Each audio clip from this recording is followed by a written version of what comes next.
Well, Sarah and Ryan, welcome to Yogi's Health Solutions. Thanks. Glad to have you back on the show. Thank you. So I've been looking at Kava and Kratom really lately more as a plant medicine. Do you guys consider it a plant medicine?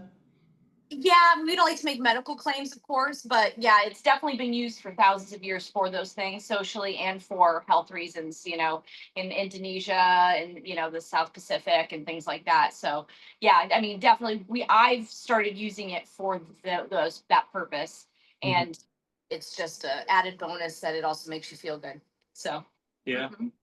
Yeah, I didn't like when I first got into Kava and Kratom, I didn't really understand the medicinal part. I thought it was more like, something different to do besides drinking alcohol, which I'm totally on board with because I quit drinking alcohol when I was like 25 or something like that, and I didn't drink for like 30 years. It's awesome. It's Yeah, amazing. yeah. And I started drinking a couple years ago, and then after 2 years, I'm like, no, this ain't for me. I don't like this. It So, doesn't for you. There's like literally no benefit at all to drinking alcohol. right. It does the opposite to you. It's poison, in a sense. So, well, And in I all think part of sense. the addiction, it's like smoking, like just putting like, the habit Yeah, of having something in your hand or you know what I mean? So right. if you're drinking kratom, even if it doesn't because it doesn't have the same effects, it's filling that void where you go Right. out and everyone's hanging out at a social gathering, everyone's got a drink in their hand, whether it's Right. lemonade or alcohol or kratom Totally. and kava. So it has that function that keeps you from drinking, even if it doesn't serve the same purpose. That's how it is for me. Yeah. No, that's Yeah. great. Look at it. Yeah, absolutely. Absolutely. I But think, go ahead. definitely a lot of people too that have let us know, after enjoying kratom, just letting us know my knee has never felt better, or my back feels great. And my dad likes to drink it before he goes golfing because it helps loosen up his swing a little bit. And then actually kava is an excellent post workout. I like to add it to protein shakes because it acts as a natural muscle relaxant, very very light, so it helps with the recovery process and things like that. And then kratom, I particularly like it for a pre-workout. So, I like to drink a little bit of the white strengths, gives me a little more pep in my step and helps me hit it a little bit harder before I work out. So, there's all kinds of different ways you can use it. It's not just, this in the social aspect, which I think a lot more people, like including yourself, are realizing as you get more into the community of it. Yeah, absolutely. And in fact, at the beginning, I didn't even know there was different strains of kratom. Do you want to explain that and how the different strains come in, like how they get red, white, or green strains? Sure, you're really good at that. Well, from my understanding, it's basically all the same tree, Mhm. and depending on the maturity of the tree, like if you grew one from seed, it's not going to be very strong. Going to be it would start off like the white. As it got mature enough to have the active ingredients, it'd be a white strain, and then as it gets a little older, red strain, and then when it's a fully mature tree and it's probably at its strongest, it would be the green. And that's how it was explained to me. So if you're gonna get a tree, get a cutting, or if you're gonna get your own plant, you want a cutting, because then or a clone, and that clone would be the same as the old tree. That cutting would be 10 years old, 20 As years old. mature, Yeah, get that but effect. And then the different levels, the colors are going to give you different effects, right? So the yeah. white, the younger the tree is, it's going to give you more energy and focus. And it's really all in Yep. the dosage Mhm. of the active ingredient. The smaller the dose, it'll give you the More energy, Yeah. and then maybe give you some relaxation and relief. And then the next one, I feel like it's almost sedative, not where you're gonna fall asleep, but you're A lot more relaxed. yeah, like I'm not gonna get up. I'm gonna keep watching this movie. I feel, yeah, it's a little more mellow. But yeah, and then the green, which is actually my personal favorite strain, it gives you more of a feeling of sense of well-being. Like, Hmm. kind of helps with your mood. It's kind of like it hits the gamut for me. It's not, I wouldn't say it's a full spectrum and because it's not, but I kind of feel like it relaxes you, but it also gives you a little bit of energy too. So that's the green. And then the red is better. I always say red for bed because it's more of like the relaxing, good for relief. But some people, and of course, you have to really try it, your dose, what strain you like. Everyone is different. It affects everyone differently.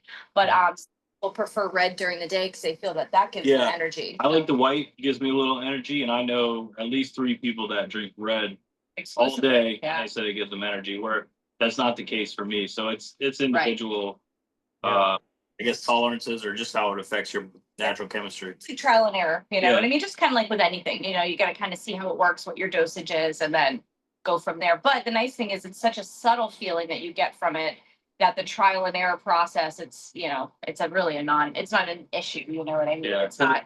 And it is subtle. I didn't think it really did anything the first few times I drank it. And then I was actually at home. We had left and everyone was celebrating, so we took a couple shots of white. And that's something I usually didn't do, like a booster shot. And I went home and I was supposed to go on the boat and the boat motor wasn't working properly. And I took it apart and then put it back together. And then when I watched YouTube, I realized I had done some things not correct. So I had to take it back apart and put it back together. And this is like an hour. And I was like, man, I feel great. And I'm like, I don't know where I got the energy to do this at 8:30 at night. And then I remembered I took so Right. it can definitely help. Mm-hmm. Yeah, I even feel the white, like sometimes I'll do a little bit of white before pickleball in the morning. And I even, it gives me energy, but I also notice it gives me a mental focus, more clarity than just coffee in the morning. Absolutely. And it's nice because you don't have that jittery feeling and you don't feel like climbing out of your skin like coffee will do. And it's just it's almost like a clean energy, you know, and you don't really crash from it, you know, so it's very nice, you know. Yeah, I agree. And my wife's like you, Sarah. Abby really likes the green. She, especially in social situations, gets anxiety, and it just curbs that social anxiety, and it makes you want to talk more, you know, just socialize and communicate more. And I love that. Absolutely. And that's why it's such a wonderful alcohol alternative. So you can sit there and have a couple drinks. And then, you know, you have that little bit of social lubricant, but then you can get in your car and drive. You know, you're not intoxicated, you're not impaired, you're not hungover the next day. You know, you can live a more quality life. You can remember everything you did the night before. And everything you said. You're not waking up in the morning going, oh my gosh, you know, where is my phone? You know, everything is a normal thing, but you've got that. It's really getting the best of both worlds. You know, you get that little extra lubricant. And that's, for me, that's Kava. I actually find, I actually started using Kava to help curb my anxiety because I don't like taking pharmaceuticals. I'm always going to go for a holistic approach. And then Kava came into my life way before Kratom ever did. And I love it because it takes that edge off and I just feel great. And then it kind of almost gives you, as I think people that really suffer with anxiety disorder, you kind of almost have this feeling of dread that you're going to have an anxiety attack, right? It's like almost living in your mind that, oh my gosh, it's going to happen. But Kava feels like it gives you that tool that everything's going to be okay. So it kind of compounds that, you know, cognitive approach with taking care of your anxiety disorder too. So it kind of empowers you, I guess is the word I'm trying to say, without being dosed with any pharmaceuticals. So Kava is a big deal for me. I've always loved it for that reason. Mm-hmm. So, yeah, I got introduced to the Kava way before the Kratom, and I kind of was shying away from Kratom, but now I actually kind of like the Kratom a little more. Yeah. One of the really interesting things that happened to me one day, I was at your place, it was in the evening, and I usually don't drink red, Mhm. but I was drinking red, and when I spend a lot of time on my phone or on the computer, I get astigmatism in my eyes. So I can drive fine, but like road signs and stuff will be blurry. It's almost like a little double vision. And I'm driving home and I'm like, Abby, the signs aren't blurry.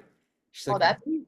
I'm like, yeah, I don't know what it does, what the red counteracted my astigmatism. cool. Yeah, I didn't have that blurriness in my eyes. I was like, that's amazing. That's pretty We cool. actually had a lady that came in and said that she used to have to blow up her phone, you know, like enlarge everything to read it. Yeah. She said she came in here one time and then she came back in to ask what the heck we gave her because she was mad, but she didn't have to blow up her phone. So Sorry, I forgot about that. Yeah. that's another case of you know, something with the eyes and your vision that's been beneficial. Right. I mean, I think I feel that this plant actually has tons of medical uses, and I just don't think it's not studied well enough. You know, there's actually zero studies really of how it helps, how it's beneficial, and I think that they're going to find quite a few if they actually did dig deep into it. Mm-hmm. Find something because I mean everything. Like I said, someone came in, oh, my knees never felt better. This one woman that came in, an older lady, it was the same situation. She came in the next day after spending a couple hours here, the night before, and she's, where's the owner? I'm like, it's me. And she's like, what did you give me last night? I'm like, why? She goes, I've been dealing with long COVID symptoms. Like after she had suffered with COVID, like her energy, like 3 p.m. every day, she'd be done. Her energy levels were just trash. And she said, I went home, I cleaned the house, I felt amazing, I felt great this morning. So it literally helped kind of reverse those long COVID symptoms that she was experiencing. So I don't know. I don't want to say it's a miracle thing, but It's miracle kind of drug. like a lot of herbs and different plants have uses that Right. that you're not told about, or people have forgotten, or they just don't use know. anymore. So it's probably just like one of those things, like milk thistle or dandelion root or Right. St. John's wort, or even cayenne pepper. People drink lemon and cayenne pepper, Yeah. right, to flush themselves out. So it's just like it's a natural thing that people use, and some people probably get great benefit from it. Some may not get much of anything from it, but it's Right. you Kind of it's like a forgotten part of our health, right? It's like all the Yeah. beautiful plants and herbs and things like that that the earth creates for us. And it's kind of getting back to that. And I think that's why the Kava and Kratom movement is getting so big, and it is such a big industry now, and growing because people are trying to find more holistic ways to handle anxiety or pain or discomfort or whatever. And it's, if you can just have a couple of drinks of this and go on with your life and feel great, why not? So Yeah, I agree. Absolutely.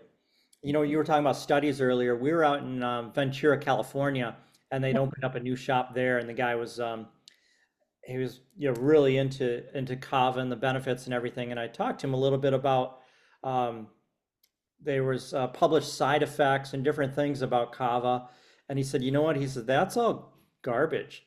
He goes, everything you read in that, those were reports that were coming out from the alcohol industry that alcohol wanted to give kava a bad name. of course, they're at an all-time low for sales, and Right. especially with the younger generations. yep, they're not Less and less people are drinking. I'd be worried too.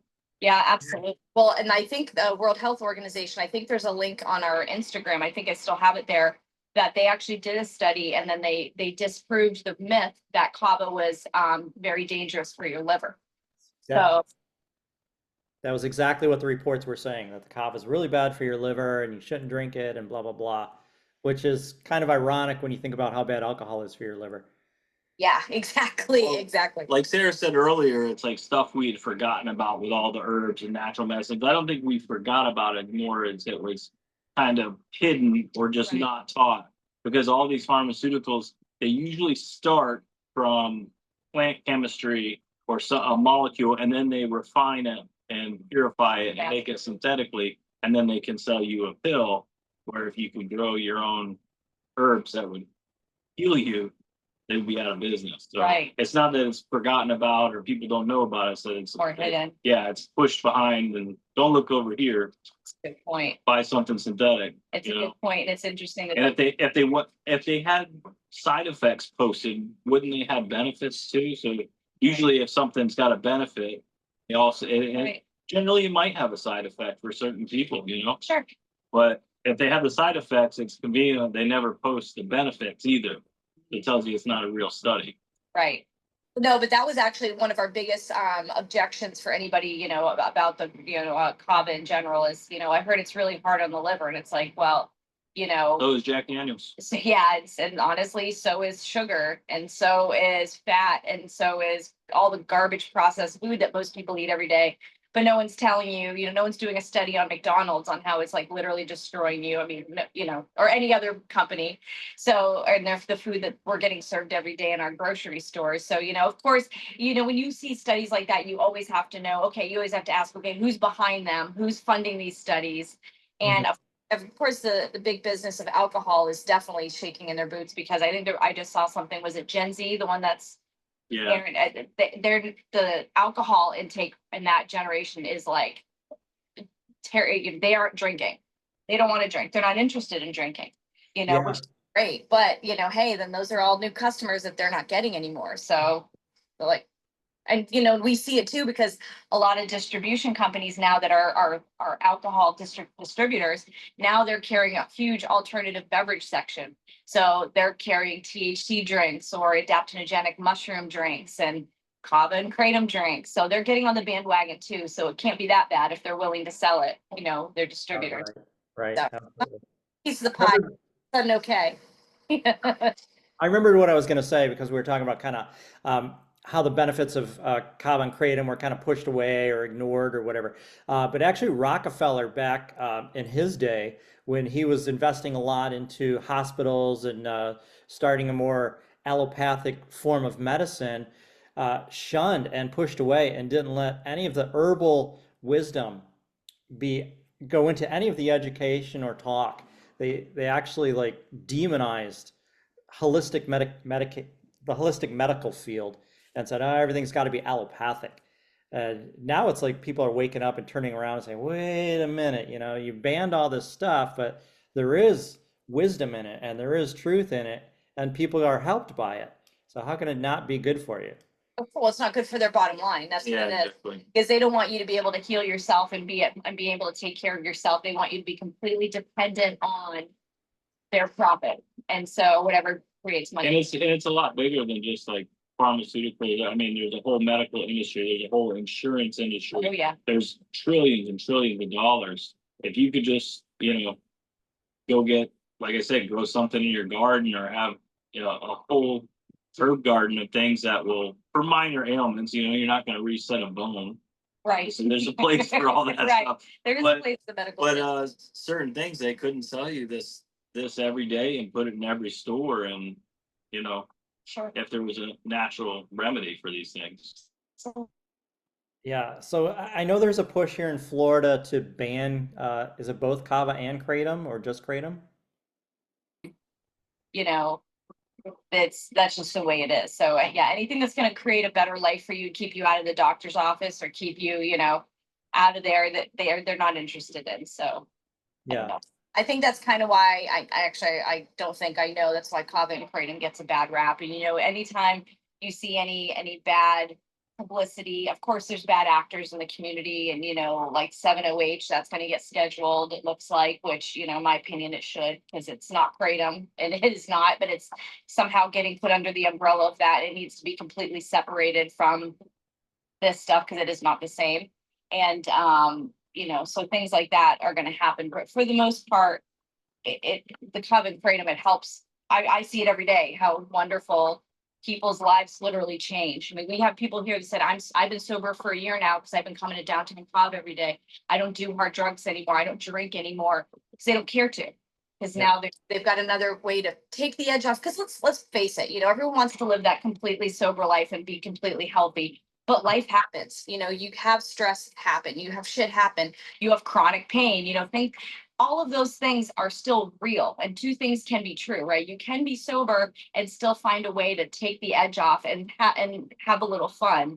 But as long as you're not getting intoxicated and ruining your life, it's a great option, I think. So, I mean, obviously, I think that we on a par, but Yeah. I think the second thing that people don't talk about is like it brings people together. Yes. Like if you go to a bar and you're by yourself, and you go to meet people and hang out, and not everyone fits it. There's like country western bars, there's clubs, Well, what Kava and Kratom has done is opened up a new community where kind of everyone fits in. Yeah. And you don't have to be a specific genre, or you don't have to be cool or smart. I mean, you just come here and hang out. Oh, Everyone's accepting. And I think it made a spot for normal people, weird people, cool people, all to hang out.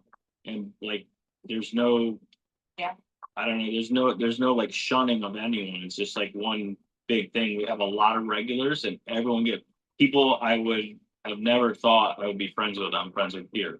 Right. And so I'm like, they know them. I'm like, that's so weird. Yeah.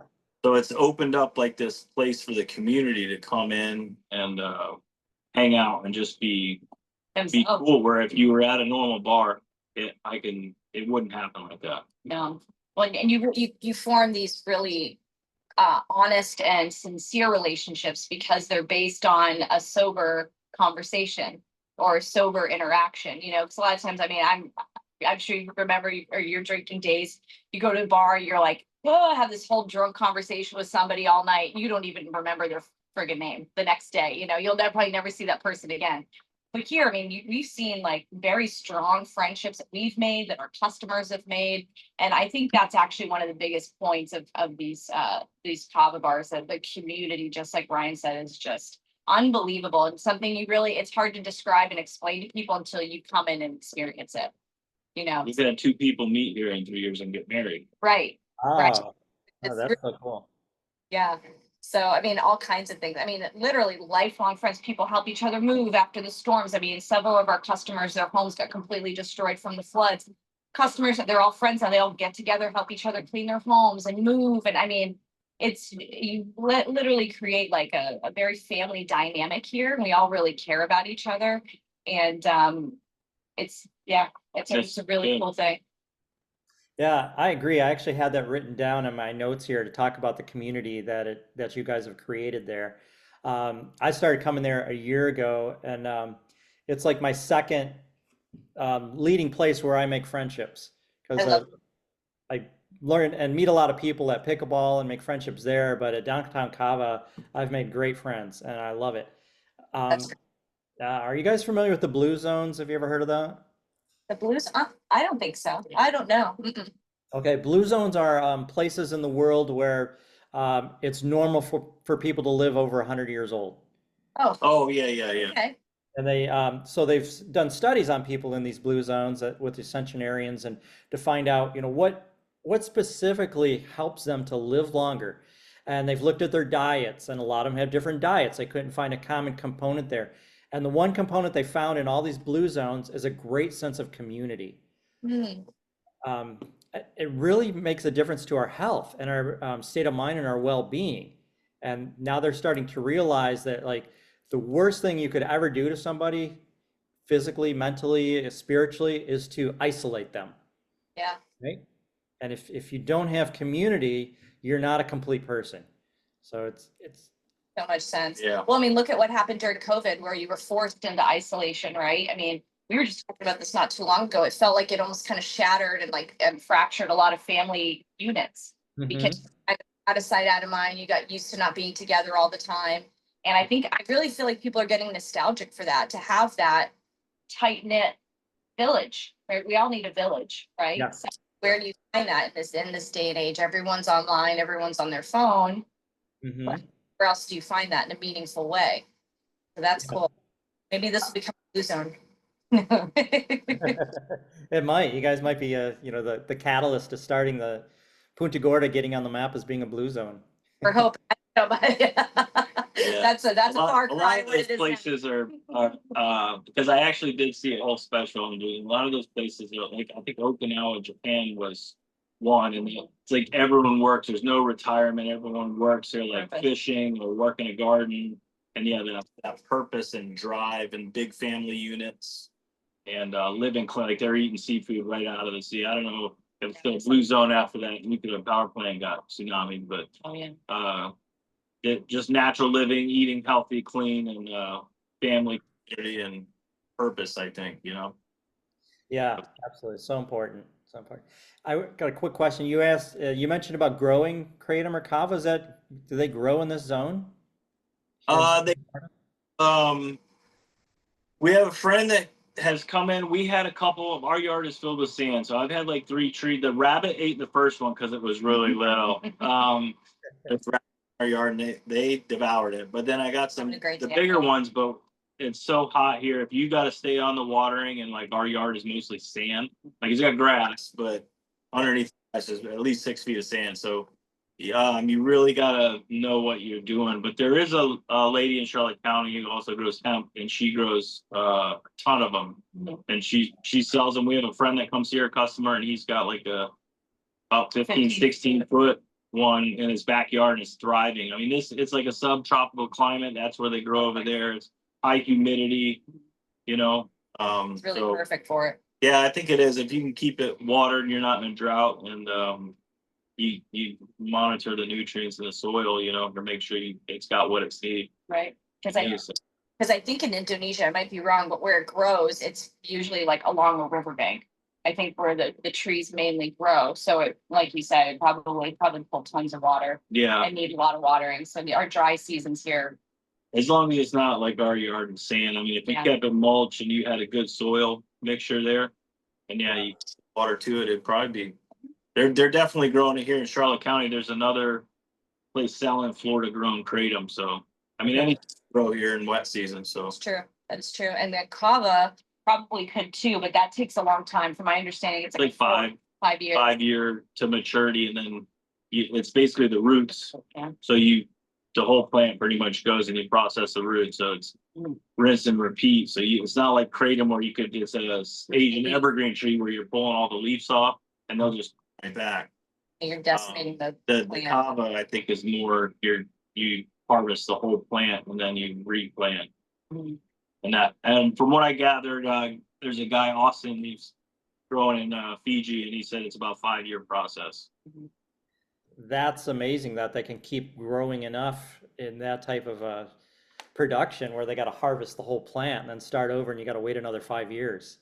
Yeah, and it makes a shortage kind of. So I don't think there's if kava and kratom took off across the whole country like it is in Florida, I think you'd see people scramble to find kava. Oh yeah, oftentimes, we like to carry the Pony Ono blend, which is from Tonga, and there oftentimes it's out, and so I have to wait, or I'll get another blend, and I'll get like Fijian, or I'll get Vanuatu, or something else. But Solomon from the Solomon Islands. So every island has a different kind of kava, and it actually has different effects. So not all kava is equal either. And so you'll get some that are more heady, some more body feel, some more social. It just really depends. Like I like the Pony Ono, that's why we carry it, because it's more of like it relaxes you, take the edge off, but you also have a little bit of energy. So it's great for the daytime, great for sociability. But then we also carry the Solomon for the evening. That I like, that one is more relaxing. I like to kind of have it like my glass of wine before bed kind of thing.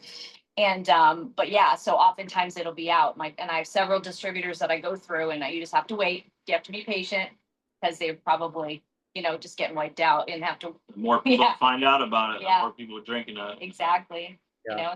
We're buying like 40 pounds at a time. So, and that's just us.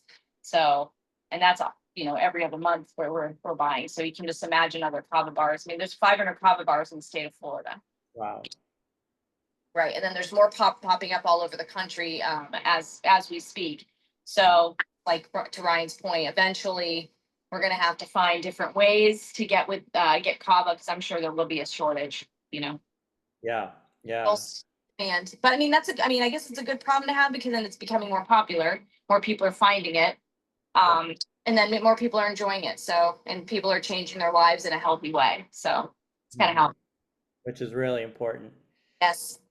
Let's talk a minute about that bill that went into the Florida House here. About, was it banning both kava and kratom? No, it wasn't going to ban either. Actually, what it was going to set forth. So there's already a Kratom Consumer Protection Act in place. This was going to expand on it to almost mirror the hemp bill that's out. And what it would do, it would highly regulate and restrict how we would be able to sell kratom to the public. So kava isn't on the table at all for any legislation. There's no age restrictions, nothing. Downtown Kava, 18 and up to drink kava. That's just our rule. But that's not even on their. It was all kratom. On their radar. It's all kratom. Okay. So the issue is, because like I mentioned before, we have 7-OH out now, and that's being pushed. It's highly addictive. It's highly potent. Again, it's not kratom, but the kratom plant does create minuscule amounts of 7-OH during the oxidation process when the leaves are drying. And when I tell you it's minuscule, it's like less than 0.05% or something crazy. What's happening is you've got people in this industry that have noted what it is, because in high doses of the 7-OH, 7-hydroxy is what it's short for. It has very, very potent effects that mirror like morphine, heroin, that sort of thing, opioid. And it's very addictive. It's horrible. We do not condone it. I won't let it in the doors. We treat it as if it's an illicit drug here at Downtown Kava. So in any event, because of that, kratom got put on the radar for our legislatures, because I feel like there are parts in the right place. They're trying to, regulate and make sure the consumer is safe with the products that are being sold to them, and we're all for that. We're not anti-regulation. Last year they put in 21 and up, right? Right. And we were already 18 and up, so we just bought, no big deal. But Right. I think this bill was gonna not maybe on purpose, maybe, but we serve it like it's been drank for thousands of years. Like Kava, they put it in a bowl, mash it up with water. Like and a you're- tea. Yeah, Literally a tea. and the kratom is the same way. They steep it. It's like making green tea or herbal tea, and that's how we do it. And our drinks aren't like, you're not gonna be like, wow, these are the strongest drinks I've ever had. Yeah. We've had people come in and say these are drinks are weak. Compared to some other places. Again, we're not Fine. trying to intoxicate people. Right. But like you can't, What this bill was. it's a natural way, and the bill was gonna basically say we would have to, if I brew Lipton iced tea and then I gotta send it in to get tested, Every batch you every make. batch I make, and then by the time it comes back, that It's batch no of good. tea is no good. You know, we're Right. following food regulations where if it's covered, labeled, goes in Right. the fridge, it's good for a certain, we don't even keep it a day because we're selling it Right. constantly. But you'd We're have like talking five to 7 days before you'd toss it out. Once you open it, you gotta use it, you know, just Yeah. like service. But the bill was gonna make us test batches every single batch. day. Every single batch, and that's logistically impossible. Yeah. So not only that, it wouldn't be able to be appealing to children, which would mean very vague rules, meaning we couldn't add any flavoring to our drinks. If it changed the color to a pink or a red or purple or green, that would be appealing to children. Then also too, no one under 21 would be allowed in Kava bars anymore. And so I had a big problem with that, obviously. You know, I know you've seen our son running around here like crazy. Try not to make it like a daycare, but I mean, this is a family place. We created this community because it's a place you can bring your children and your families and hang out and have a great time with everybody.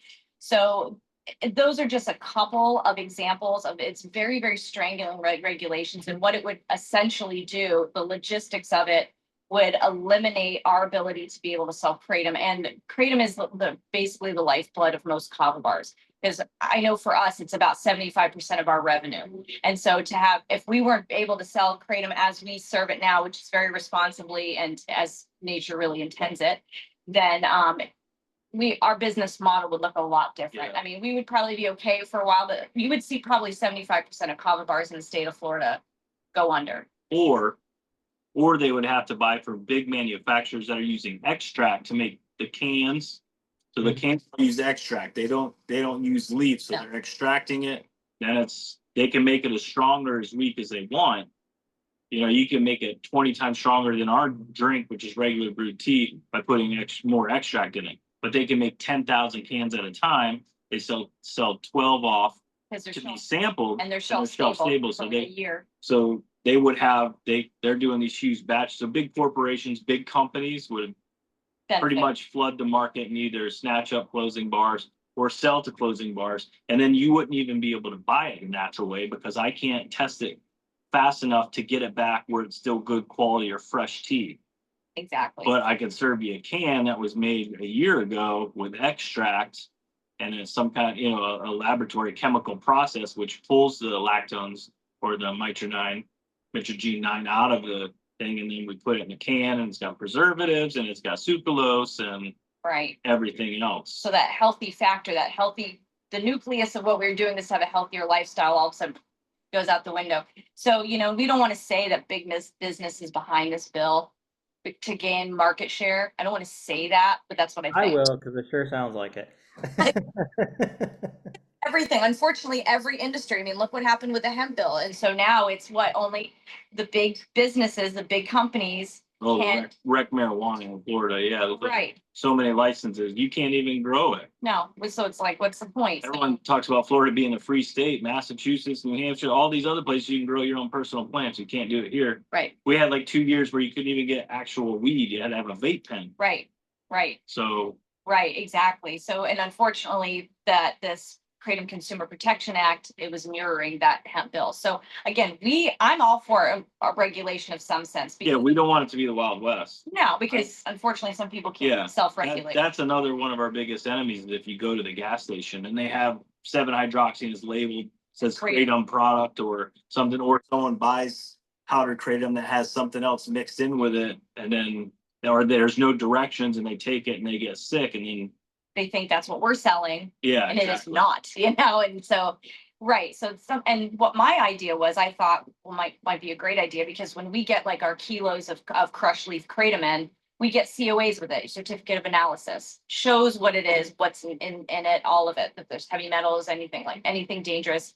There, it never is, but I have proof from a lab that my distributor sends my stuff to.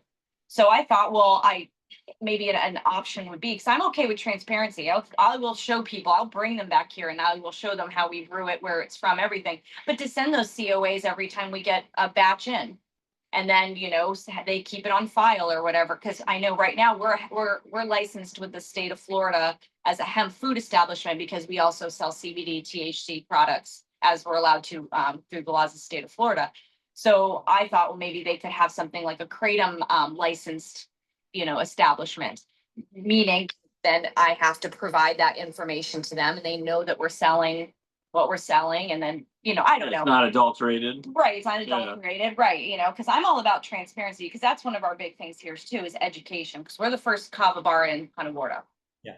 People had no idea what the hell we were selling. I think most people thought we were purely a kava coffee house, and thought instead of kava we were saying Java. And I'm like, no, I mean, we sell coffee, but we are a kava bar. And so education is huge for us. So our staff, our bartenders, us, educating the consumer as they come in the best that we can, so they understand what they're drinking, is huge for us. So again, transparency is a big thing. This bill was going to force rules and regulations on the little guy that really weren't, in my opinion, necessary, right? And would also be extraordinarily detrimental to small business. But because they were going to have to earmark, I think, $15 to $18 million of taxpayer funds to enforce these regulations as they were written, it died in the budgetary committee. So thankfully, Florida is very, very conservative with their budget.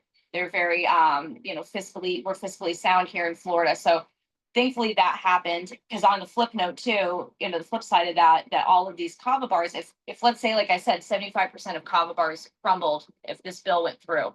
Mm-hmm. Losing about $20 to $30 million in tax revenue alone, just from those businesses going under, and then having to come up with $18 million to enforce a rule. So thankfully it died, but it's going to back. They're going to rewrite it. They're going to keep coming back. They're going to keep pushing it. And so eventually something will pass. I just hope, and I think with the public outcry and all of, to our legislatures, I think they all pumped the brakes a little bit and said, whoa, okay, clearly the way this is written is not going to be a win-win situation for anybody. So thankfully they're stepping back from it. I think they're going to rewrite it. And then hopefully they keep the small businessman and woman in mind before they pass anything that's going to cut us off at the knees, Yeah, let's hopefully good common sense will overrule on that for sure. Yeah. So that's why it's important to stay in, we stay in touch, abreast of the stuff as best we can. And then that's why, we have our little flyers up in the bar, because signing the petition, and the more voices that they hear, the better. So the more we educate ourselves and our customers too, so they know what, right, like what it is. Like if you don't know and you just think it's this hippie tea that someone gave me, and maybe it's bad for that's the thing. You have to be able to educate people coming in the door, because I don't want to give them something they don't want to begin with. No. And if they don't want it, that's fine with us. If you still want to drink beers and do whatever, that's fine with me too. Sure. You can't do it here, but right. we're not pushing it on anybody. But if you want, we want to give you the best product available, and we want you to know exactly what you get. Absolutely. Quality product is huge for us. And that's why we only serve crushed leaf too. We took a hard stance on that. You could get it in powder form. It's fine. Crushed leaf, we feel it's cleaner. Yep. If there's something odd in there, you're going to see it right away. This powder, you can mix anything in with powder. And yeah, I love that.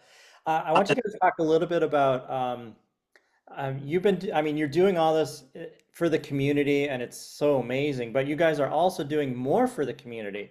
I know, for example, when you had your dunk tank, it's your 3rd year birthday celebration, which was awesome, by the way. You were, giving the proceeds to the dunk tank to the Peace River Wildlife Foundation here, or I got that name wrong, but I'm close on it. So can you tell us more about what you're doing with the community?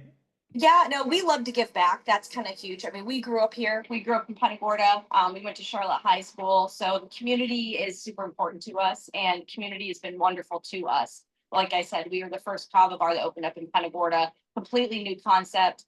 You know, we're in the historic train station, which is an iconic building in this town that a lot of people are proud of.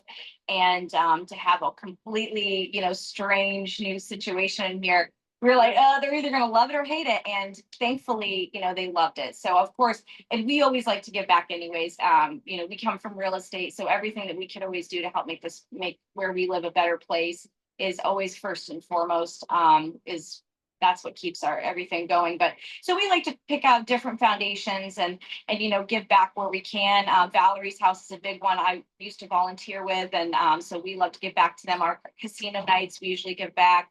The Punta Gorda Historic Society, Animal Welfare League, we do adopt-a-thons, Peace River Wildlife. We're actually going to be doing a yoga, a nature art project situation. We're going to be starting to do that monthly, and so proceeds along with what we earned from our anniversary party are all going to go to them. And so we just like to do little things. At Christmas time, we do a toy donation for Valerie's House, and usually Habitat for It's like Humanity food or drive. Homeless Coalition. I think both of us being from here, Yeah. the majority of our lives, it's easy to see. Like, we set a budget, we get so many people come in, and we try to save that for like sports teams and local kids communities, Yeah. our activities and things like that.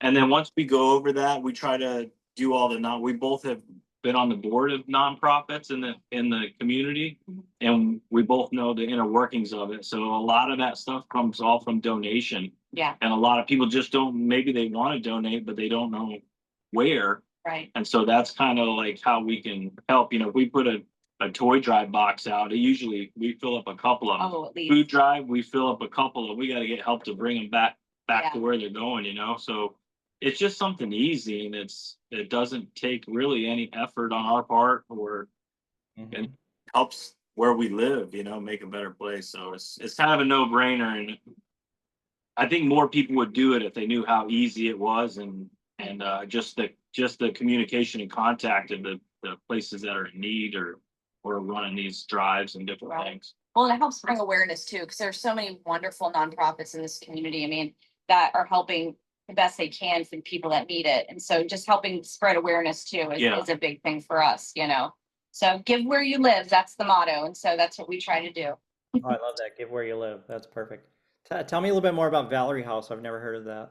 Oh, it's really great. So Valerie's House is a place that helps children of the community that have lost a parent or a sibling, and it helps them deal with their grief. It provides them tools to manage their grief and things like that. It's a peer-led groups of people. There's actually they have a Valerie's House in Punta Gorda right around the corner from downtown Kava. It's this beautiful little home, and they have different age group up. I think it's up to 18, or I think they go up into the 20s now. But anyways, if you've lost a parent or a sibling for any reason, you get together with that same age group of kids, and they all kind of talk together. It's so you don't feel alone. Their motto is "No one grieves alone," and it's a phenomenal foundation, and it's unfortunately extremely needed. I can't remember the statistics, but when I was helping, I believe it was 1 in 5 children have lost a parent or sibling. Wow. And it's pretty huge. And so I used to volunteer. I used to be a group leader. I lost my mom at 19. My sister was 15. And so it kind of hit home to us.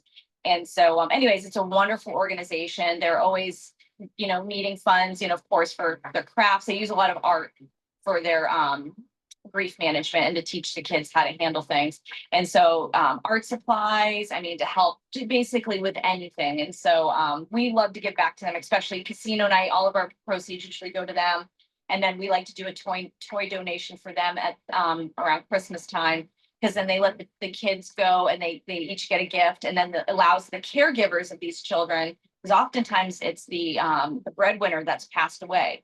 And so then the family that's remaining is struggling financially. So they create a store, which allows the caregiver, the dignity of being able to shop for the kids for Christmas. So they can go in and pick a few gifts and then wrap them and give them to the kids as if they purchased them.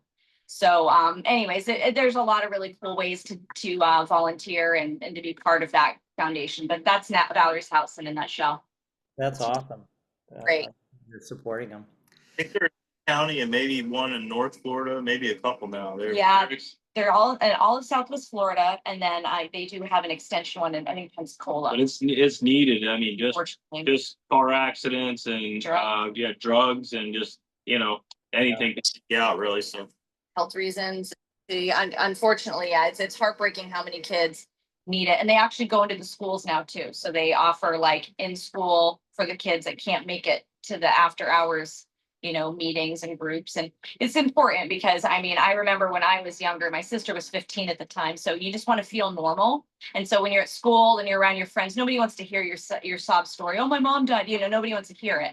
But when you go to a place like this and you're around everyone else that's dealing with it too, you don't feel so alone. You feel normal handling your grief, because you can't ignore grief because it's not going to go away. And if you don't handle it, or at least learn the tools to manage it, it will come out in very, very destructive ways. And we want these kids to be able to grow up and lead normal lives, even though they've experienced tremendous loss. So that's what this is all about. That is awesome. Yeah, I often give you guys shout outs on my show because we have a lot of viewers or listeners, both YouTube and on audio in this area. So I want to give a shout out to another organization or business in Punta Gorda. I don't know if you guys have heard of Southwest Florida Produce. Oh yeah, I think we got our turkey from them for Thanksgiving this past year. Okay. Southwest Florida Produce is also a local Punta Gorda business, and they're very big on growing fruits and vegetables without spraying them with pesticides. So right in line with making the community healthier. They're also networking with a lot of other farms in the area and throughout Florida and a little bit in Georgia to get some items on their website that you can order. Again, all pesticide free, really good stuff. And it's not like when you go to the store and so often I go to the store, I buy some greens, I bring them home, the next day they're wilted because they're so old. I mean, probably been picked weeks ago. Here, everything's coming fresh, and every Friday they deliver it right to your house for under a $7 delivery fee. So yeah, they've delivered to our house a few times. Yeah, sure. It's very reasonable. Great stuff. Yeah, so it's I love supporting the community in Punta Gorda as well. And everybody locally here in Charlotte County, getting a lot of people on the podcast that are local. So hats off to you guys. You're doing a great job. Really supporting the community in so many ways. It's beautiful. You guys are doing a great job. Yeah. Any final thoughts as we wrap up this podcast? Any upcoming events you want to share? Hopefully fall. Yes, a little cooler weather. Yeah. It has been toasty. Oh, we do have a few pretty big events coming up. Like I mentioned, we have Animal Welfare League Adopt-a-thon on August 16th. That's in the morning. I think it's 11 to 1. On the 30, oh gosh, I'm gonna say the wrong time. Shoot, I want to say the 30th. We're doing a sunrise yoga on the porch, which is a lot of fun. So that's a donation. That's with Peaceful Mind Health and Wellness. And actually, I'm not sure what foundation she's going to use, but she usually does donation based, and then whatever she gets, it goes to a local nonprofit. That's a lot of fun. And then October 5th, we're partnering with Reflections Comics, and we're hosting our very first Comic-Con here at Downtown Kava, which is very exciting. So we're going to have, I think he has about 13 to 15 vendors that we're going to somehow cram into Downtown Kava, but then also like a cosplay contest. So very cool. That's right up our alley here. We love it. And then our big Super Bowl is going to be October 25th. That's our big Halloween party, a big costume party here at Downtown Kava, 7 o'clock to midnight. It's the best time of the year. It's our busiest night of the year. Hundreds of people come every year. Costumes mandatory. Took the words out of my mouth. I will kick you out. I've done it. And but you will thank me later, because then you look awesome when you come back with a costume. But it's so much fun. We have every year gets better. So, and this year we're going to implement our outdoor bar as well. So we're going to have an outdoor bar and an indoor bar, because with that people it kind of can get a little busy. Yeah, but it's our busiest night, so we had a line out the door, but we've been experimenting in the last couple. I think prom, and there was another one. We had a show over prom, casino night. We had a bar outside on the deck. We moved one of the coolers out. So You got it. Yeah, it speeds it up a lot better. So we're going to be ready for everyone this time. But yeah, that's what we got going on. And of course, then the holidays are going to come rolling around. So everybody follow us on Instagram, Downtown Kava, on Facebook, Downtown Kava as well. And that's where we post all of our events and all of our drink specials and all of the rigmarole randomness that we have going on here. We post on socials. So follow us and stay in touch. And if anybody's listening and you're curious, no pressure. If you want to come in, we sell coffee, lattes. Yeah. You can just get lemonade, ice water. If you want to come in and try it, everyone here is knowledgeable. They're never going to push anything on you. And just come check us come out. check it out. And if it's not for you, it's not for you. It's okay. If it is, then We'll save even if the it's seat for not, you come hang out and drink coffee. We got best coffee in Florida a few years ago. We got best coffee in Charlotte County last year. 2 years in a row. 2 years in a row. So we're cooking. Yeah, we're making lattes. We don't have a drive-through, but if you got a little time, It's a cool place to sit hang. down. Yeah. Yep. It's probably the coolest place to hang out in Charlotte County, as far as I'm concerned. So Yeah. That's why we're always here. That's right. that's true. Almost every time I'm there, I see one of you either coming or going or hanging out. So Yep. It's our clubhouse, yeah, and I love it's like a family thing for you guys. I see is Benny 2 years old or 3 years old? 3 next month, actually. Next month. Okay, yeah, he's always there. Aaron's there. It's cool that it's such a family thing for you guys. It is. My middle daughter's asking me when she can get a job here. I'm like, I'm like, wait. You have to at least be 16 before I deal with that. For her money, we're Yeah. not just giving it to her. That's true. But yeah, no, we love it here. We love everybody. We love our staff. We love our customers. It's just, we couldn't be more grateful for how the universe has just allowed this to happen for us. And so thank you. Very Thank you. blessed. Very blessed. So thank And it you. really is a great staff. I can't say enough about your staff and how enthusiastic they are about the place and just great attitudes all the time. And they're wonderful. Oh, they're the best. They've been with us since literally before the doors opened. And so in one way, shape, or form. And so I feel like they feel like it's their place too. They don't just work here, it's theirs, because it is. If it wasn't for them, we wouldn't be who we are today. So Yeah. All right, guys, I want to thank you again for taking time to be on the show. No problem. Glad to be here. See you soon. Yeah, I was there earlier today. I saw Ryan working on the AC unit. All right, guys. And we appreciate you.